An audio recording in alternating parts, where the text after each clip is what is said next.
ल है, आज एउटा अलि फरक तर महत्त्वपूर्ण विषयमा कुरा गरौँ। अमेरिकी विदेश मन्त्रालयले फेरि विदेशी विद्यार्थीको भिसा प्रक्रिया खोलेको छ।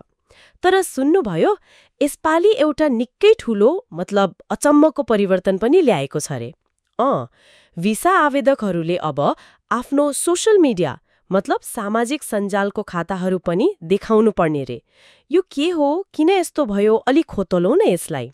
यो निकै महत्त्वपूर्ण परिवर्तन हो। स्रोतहरूले के भनिरहेका छन् भने अब कन्सुलर अधिकारीहरूले नि भिसा आवेदकहरूको फेसबुक, ट्विटर जस्ता प्रोफाइलहरू राम्रैसँग हेर्नेछन्। उनीहरूले खोज्ने चाहिँ खासमा अमेरिका वा अमेरिकी मूल्य मान्यताप्रति अलि नकारात्मक वा भनौँ न शत्रुतापूर्ण जस्तो देखिने सामग्री हो कि भनेर हो। कस्तो खालको सामग्री होला त्यो शत्रुतापूर्ण भनेको? अलि अस्पष्ट भएन र? हो, त्यो त छँदैछ, तर उनीहरूको मुख्य उद्देश्य त्यही हो रे। अनि यो लगभग सबै भिसा आवेदकहरूमा लागू हुन्छ रे अब। बापरे, भनेपछि त यदि कसैले आफ्नो फेसबुक वा इन्स्टाग्राम देखाउन मानेन भने या लुकायो भने सिधै भिसा क्यान्सल। कई स्रोतले त त्यस्तै भन्छ। जानी जानी जानकारी लुकायो वा गलत दियो भने भिसा आवेदन अस्वीकृत नै हुन सक्छ रे। यसलाई अलि ठूलो चित्रमा हेर्दा नि यो खासमा नौलो कुरा होइन। यो त पूर्व राष्ट्रपति ट्रम्प प्रशासनले सुरु गरेको त्यो सामाजिक सञ्जाल निगरानी गर्ने योजनाकै एउटा भाग हो क्यारे। त्यति बेलादेखिको हो। यसले गर्दा के भयो भन्दाखेरि अन्तर्राष्ट्रिय विद्यार्थीहरूलाई थप एउटा झन्झट थपियो। मतलब उनीहरूको अनलाइन गतिविधि पनि अब भिसा पाउने कि नपाउने भन्ने कुरामा जोडियो। हो र, मलाई पनि के याद आयो भने नि यो पहिलो पटक होइन जस्तो लाग्छ यस्तो कडाई भएको। स्रोतले नै भनेको थियो क्यारे केही समय अघि त्यो सामान्य ट्राफिक नियम तोड्दा पनि भिसा रद्द गर्ने प्रयास भएको थियो नि। ठिक सम्झनु भयो।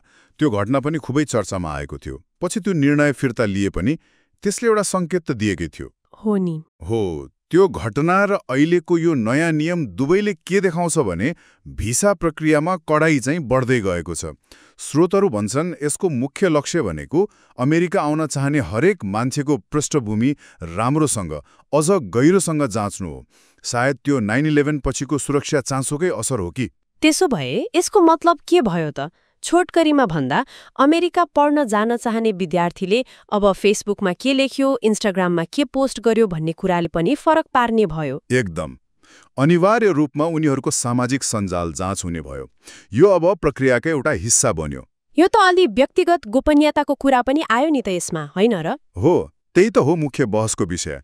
यसले फेरि त्यही पुरानो तर सधैँ महत्त्वपूर्ण प्रश्न उठायो। एकातिर राष्ट्रिय सुरक्षाको चासो, अर्कोतिर व्यक्ति अझ यहाँ त सम्भावित विद्यार्थीको गोपनीयता र अभिव्यक्ति स्वतन्त्रता। कहाँनिर सन्तुलन खोज्ने त? हो, त्यो त हो। अनि अर्को कुरा के भने नि यस्तो कडा निगरानी हुन्छ भन्ने थाहा पाएपछि विद्यार्थीहरूले आवेदन दिनु अघि नै अनलाइनमा के कुरा गर्ने के नगर्ने भनेर सोच्न थाल्छन् कि। मतलब उनीहरू आफैले आफूलाई सेन्सर गर्न थाल्छन् कि। यसको मनोवैज्ञानिक असर कस्तो पर्ला यो पनि एकदमै विचार गर्नुपर्ने कुरा हो। साँच्चै यो त निकै गहिरो प्रभाव पार्ने कुरा भयो। मतलब उनीहरूको मौलिक विचार वा अभिव्यक्तिमै असर पर्ने भयो कि भन्ने डर भयो। यसका दूरगामी असरहरू हुन सक्छन्।